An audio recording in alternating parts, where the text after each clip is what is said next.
طب وايه اللي قريته فيه؟ كان تحفة، يجنن، مبهر لأبعد الحدود يا مس. طب وايه المعلومات اللي تعرفوها عن اليونان؟ أنا هقول لك يا مس.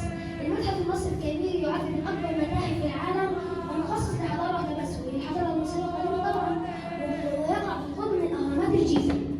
وكمان يا مس يبلغ مساحته حوالي 500,000 متر مربع.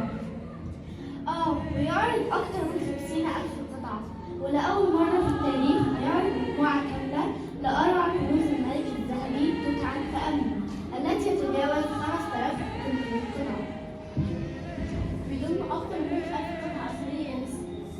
تعرفي يا مس إن المتحف عن شكل هرمي عشان يربط بين الحضارة الحديثة والقديمة؟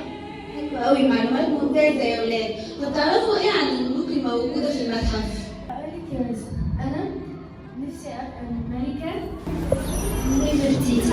اشتهرت بجمالي ودوري المؤثر في مساندة زوجي الملك إخناتون في ثورته الدينية، ومن كلمات الملك إخناتون لي: فخور قلبي لأننا نسير معا. أنا نفرتيتي بمعنى الجميلة أتت أو الجميلة القادمة. أنا مثل أكون ملكة هبقى في الفترة السابعة.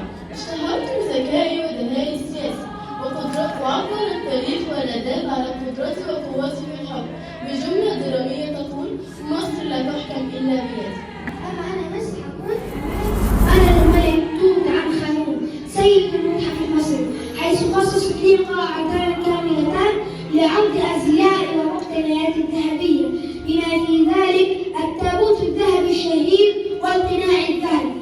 أنا بقى مس حكون رمسيس الثاني، أحد أعظم فراعنة مصر، وتمثال الضخم هو أول ما يستقبل الزوار في البهو الرئيسي للمتحف، والمسلة المعلقة تحمل اسمي ونقوشي. أنا هفوز بأنا الملكة حتشبسوت. حتشبسوت أعظم ملكات مصر. حتشبسوت تعني المقدمة على النبيلات أو في صدارة النبيلات.